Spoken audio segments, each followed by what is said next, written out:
Hello, I'm Tim Nichols, and I'm here to bring you your Nichols Word. Today we are featuring the Epic Bible, published by Tyndale, but not just Tyndale. We have Kingstone and Tyndale working together, two of my favorite publishers doing a collaborative work. Now, what the Epic Bible is, it is all 3 volumes of the Kingstone Trilogy and the Book of God mashed into one. Now, you can tell this is not going to contain the whole thing. This is a relatively normal-sized book. So it's going to be more of a highlight reel of the Bible and the Book of God. So let me show you.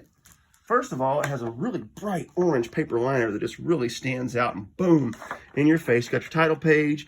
This is the New Living Translation. There is going to be some added dialogue, but that added dialogue is based on historical events and possibilities, so it's not just kind of made up out of thin air.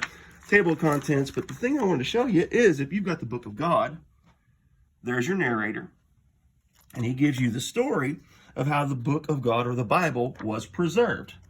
So now let's look at a few images here. I've already shown you several images in the Kingstone Trilogy, so I'm going to take you to some artwork that maybe you haven't seen.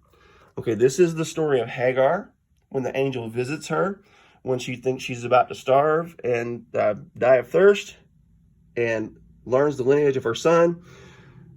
This is Abraham when he learns the lineage of his son and how the nations are going to be blessed through his seed, Isaac. This is when God tells him to sacrifice Isaac, kind of as a test. And of course, Abraham loves God with everything that he is, so he obeys. And then right when it comes time for him to sacrifice Isaac, the angel intervenes, provides a lamb in a thicket, and then he tells him of his lineage and he shows him. Now, I don't know if this is literally what happened, but it's still a good visual for us to be able to see, even into modern Judaism, the lineage of Abraham. A couple more things that I want to show you. This is the story of Joseph and the coat of many colors. And you can see the coat of many colors here. It's kind of not like a bunch of different colors. It just seems like as the light hits it, it changes colors, which is a cool interpretation. I'm going to flip through here real quick. It shows you some of Joseph's dreams, shows you him in Potiphar's house, Potiphar's wife, shows you in prison. Look, Potiphar's wife looks pretty hideous when she's mad. That's kind of funny. So anyhow, he meets Pharaoh, interprets Pharaoh's dreams. Oh, so much content to cover. And then we have the story of Moses. He sees the burning bush. He takes off his shoes for he's standing on holy ground. And then he leads the people of Israel out of Egypt. And then we have the parting of the Red Sea.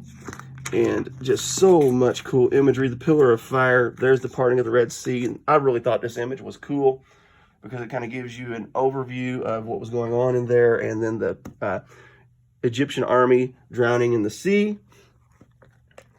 And let's look at just a couple more. Boy, that's really cool. Didn't have that one scheduled, but there it is.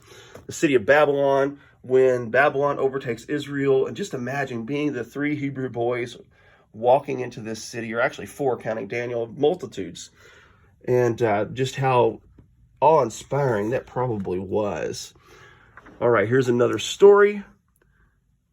This is found in Malachi, just kind of leading into the end of the Old Testament and into the intertestamental period.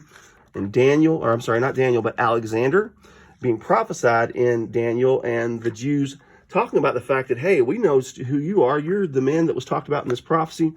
Then we have the New Testament, the angel Gabriel, and all the angels announcing to the shepherds the coming of the Messiah. That is when Jesus is tempted in the wilderness. And then it shows the angels ministering to him, which I thought was really super nice. And here we have Peter walking on water. Actually, Peter sinking as well after he sees the wind and the waves and becomes afraid. Jesus pulling him out. I've always really been fond of this story. And then one last thing to show you. Here's some freebies as I turn to this page, just to kind of give you some ideas of some artwork. That's when Saul is converted to Paul on Damascus and Jesus is speaking to him. And one last thing. This is in the book of Acts, and just showing you a few images of Peter when he sees the unclean animals coming down in a sheet, and the Gentile church is born through the household of Cornelius. Just flip through here, show you just a couple of more, and I've got to close out. So here you have it, Epic Bible. This thing is exactly what it says it is. It's epic. So there you have it. Keep calm. Jesus on.